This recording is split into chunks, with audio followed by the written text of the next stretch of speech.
Olá, gente, tudo bem? Hoje nós vamos falar sobre a neurociência, né?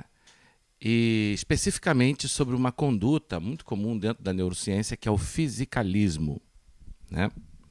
O que vem a ser o fisicalismo? O fisicalismo não é ciência, não tem nenhum experimento que comprove o fisicalismo, né? Mas a neurociência ela propôs um modelo explicativo que supostamente comprova que tudo pode ser redutível à matéria. Mas o fisicalismo, o conceito de fisicalismo é o seguinte: toda a nossa consciência, toda consciência é redutível a reações físico-químicas no cérebro, né? Então, não existe alma nem espírito, nada assim que esteja fora da matéria que seja a causa da consciência, que seja a consciência ou que esteja fora do cérebro, né? Então, isso é um argumento também para negar não apenas a existência de consciência fora do cérebro, mas para negar a própria alma ou espírito, né? E transformá-los em meras entidades metafísicas, né? Sem comprovação. Isso, a tentativa é basicamente essa, né? Mas só que isso vem de um debate anterior, né? O filósofo que mais se dedicou a escrever sobre a alma é um dos filósofos, né, que mais se dedicaram. Tem o Emanuel Swedenborg também, que a gente já falou dele em outros vídeos, mas o filósofo desses assim mais conhecidos, mais famosos, é o René Descartes, né? René Descartes ele escreveu um tratado sobre a alma, né, em que ele coloca a alma como, na época de Descartes, que viveu no século XVII, não havia automóvel, veículo automotivo, né? Mas ele ele compara a relação, quer dizer, quando ele disserta sobre a relação entre a alma e o corpo, né? Porque ele concebia duas substâncias, né? Descartes ele propôs um modelo dualista em que você tem duas substâncias, né? A substância pensante e a substância corpórea. Dito de uma forma bem simples, o espírito e o corpo, né? Ou a alma e o corpo, vamos colocar assim, né? E ele disse que a relação que existia entre a alma e o corpo é como de um cocheiro e a carruagem, né? Então é o cocheiro que comanda os cavalos, que ordena que eles comecem a andar para, né, fazer a tração, né, para puxar a carruagem, né, e fazer ela andar. Então, assim, a alma estaria no corpo como o cocheiro estaria na carruagem. Tá? Então, além de haver duas substâncias, uma substância pensante, que a gente pode dizer a substância do espírito, e a substância corpórea, que a gente pode dizer a substância da matéria, existe uma relação de proeminência da substância do espírito, em que é o espírito que vitaliza a matéria, é o espírito que comunica movimento à matéria, é o espírito que comanda a matéria. Então seria a alma, assim como a alma comanda o corpo num ser humano. Seria isso, né? Então essa é a perspectiva espiritualista de Descartes, que é negada pelo fisicalismo da ciência moderna. Os modernos cientistas vão dizer, não, especificamente na neurociência, vão dizer assim, não é assim. Nós rejeitamos o modelo dualista de Descartes, né? O que nós temos se Descartes vivesse hoje, ele não falaria de uma carruagem, ele falaria de um carro, né? Mas eles falam o seguinte: não. A consciência não existe alma e corpo. Entendeu? Existe apenas uma única substância. Nós rejeitamos o esquema dualista de duas substâncias de Descartes. Existe uma única substância, que é a matéria, né? Então, mesmo aquilo que se poderia chamar de espírito, no sentido de consciência, né, é também redutível à matéria. Existe uma só substância, ali estão todas as duas funções, as duas faculdades, o corpo e o pensamento, né? Quer dizer, então a consciência, o pensamento foi reduzido a meras reações físico-químicas no cérebro. Mas, sim, tudo bem. Mas qual é o argumento, né, que a neurociência utiliza para, digamos assim, demonstrar essa hipótese monista, né? Monismo por oposição ao dualismo de Descartes, né? Monismo quer dizer uma substância só, a matéria, né? A nossa parte física. Daí fisicalismo, que é a tendência de você reduzir todos os fenômenos da consciência a meras reações físico-químicas no cérebro. O argumento que eles usam é o seguinte: qualquer faculdade, se você observar qualquer faculdade da consciência, ela cessa quando a região do cérebro responsável por ela sofre alguma lesão, né? Logo, a consciência... Eu tenho um errinho de digitação, não é consciência não, tá? É consciência, é redutível ao cérebro e não há espírito, há outro errinho, ou alma, entendeu? Então, o que eles querem dizer é o seguinte: por exemplo, se a pessoa sofre um acidente vascular cerebral ou um derrame, e ela tem um derrame, e a área afetada no cérebro é a área responsável pela fala, né? Tem um nome isso. A pessoa ela fica com um distúrbio de fala, né? Isso é muito comum de acontecer, que a pessoa começa a ter um derrame, tem um acidente vascular cerebral ou tem vamos dizer, um traumatismo craniano. Ela, de repente, naquela área, se teve um AVC, né? Hemorrágico né? Ou vascular, né? Então aquela área sofre, né, lesão. E se for, por exemplo, a área, como eu falei, a área da fala, a pessoa fica com distúrbio de fala. Então, esse tipo de exemplo deu margem para que a neurociência chegasse e concluísse, né? A consciência é redutível ao cérebro, né? Então, isso é todo o fisicalismo, né? Isso é todo o argumento.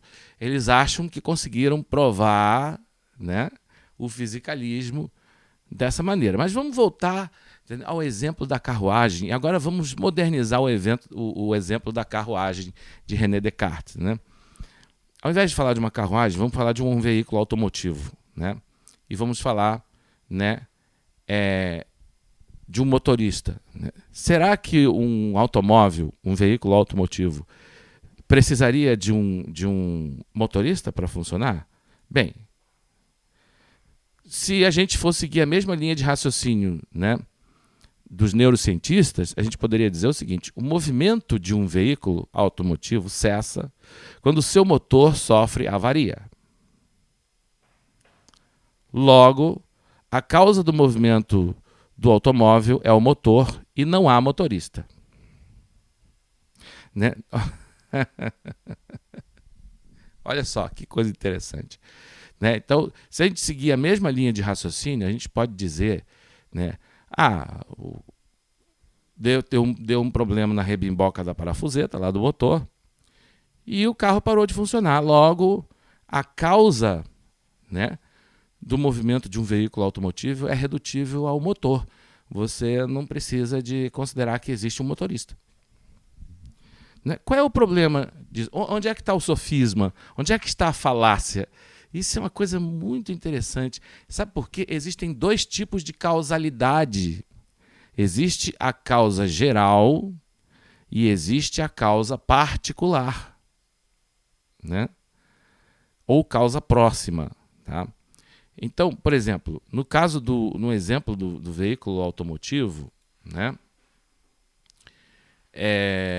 Eu não posso dizer que só porque o motor, né, pifou ou deu um problema na rebimboca da parafuseta, que ele é a causa geral do movimento de um veículo automotivo. Porque o mesmo fenômeno ele pode ter mais de uma causa. E pode haver uma hierarquia entre as causas. Existe, portanto, a causa geral e a causa particular. Por exemplo, eu estou fazendo um vídeo. Nós podemos dizer que a causa particular, né, deste vídeo é a câmera. É a câmera que está filmando aqui, esse objeto. É uma das causas, sem dúvida alguma, né, que você precisa da câmera. Aí se eu digo assim, mas se der um problema na câmera e o vídeo cessar, né, isso quer dizer que a causa do vídeo é redutível à câmera, não é necessário um cameraman, né? Só que acontece que a vontade de um cameraman ou de um operador da câmera, ela vem antes, né? Porque a câmera ela não funciona sozinha, né? Então, nós podemos dizer, a causa geral desse vídeo sou eu que acionei essa câmera. Sou eu que estou na função do operador de câmera. Sou eu que estou na função de cameraman. Ou se tivesse uma outra pessoa aqui para fazer isso por mim, mas como eu faço vídeo sozinho, fui eu que acionei a câmera. Então, eu sou o cameraman, né, de uma certa forma. Né? Agora, sem dúvida que a câmera é também o cameraman é a causa geral. Mas, além da causa geral, existem causas particulares ou causas próximas. Né? A câmera, sem dúvida alguma, é também uma das causas deste vídeo. Então, nós podemos dizer assim, o cameraman é a causa geral, mas, né, a câmera é uma causa particular ou próxima. Entendeu? Então, existe um tipo de falácia que está presente ali, né? É essa daqui, ó. Sofisma de negação da causa próxima ou causa particular. Né? Porque quando uma coisa é uma causa de algum fenômeno, disso não resulta necessariamente que ela é a causa geral. Ela pode ser simplesmente uma causa particular ou causa próxima.